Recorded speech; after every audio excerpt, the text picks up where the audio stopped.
കർമ്മലീത്ത സഭയുടെ രണ്ടാമത്തെ പൊതുപ്രിയോരും ആ സന്യാസ സഭയുടെ സ്ഥാപക പിതാക്കന്മാരിൽ ഒരാളുമായ പോരുക്കര തോമ മൽപ്പാന്റെ ഇളയ സഹോദരനുമായ പോരുക്കര കുര്യാക്കോസ് എലീശ അച്ഛൻ നമ്മുടെ സഭയ്ക്കും സമൂഹത്തിനും ഒട്ടേറെ സംഭാവനകൾ ചെയ്തിട്ടുണ്ട്.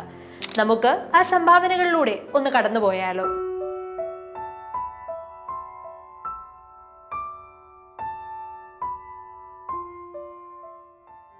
പോരുക്കര കുര്യാക്കോസ് എലീശ അച്ഛന്റെ കഴിവുകൾ മനസ്സിലാക്കിയ ബെർണർദീനോസ് മെത്രാപ്പൊലീത്ത അദ്ദേഹത്തിന് തന്റെ പ്രതിനിധി എന്ന നിലയിൽ പല പള്ളികളുടെ മേലും പ്രത്യേക അധികാരം കൊടുത്തു.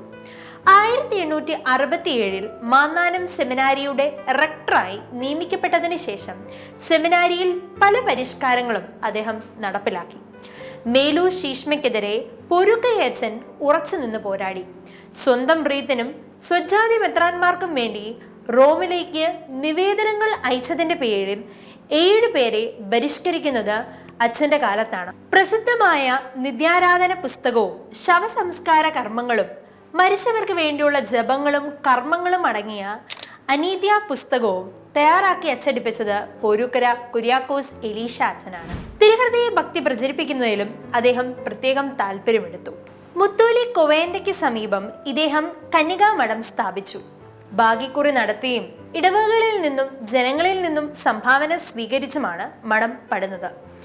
കന്യാസ്ത്രീകൾക്ക് ആവൃത്തിക്ക് പുറത്തിറങ്ങരുതെന്ന നിയമത്തിൽ അയവ് വരുത്തിയതും ഇദ്ദേഹമാണ്.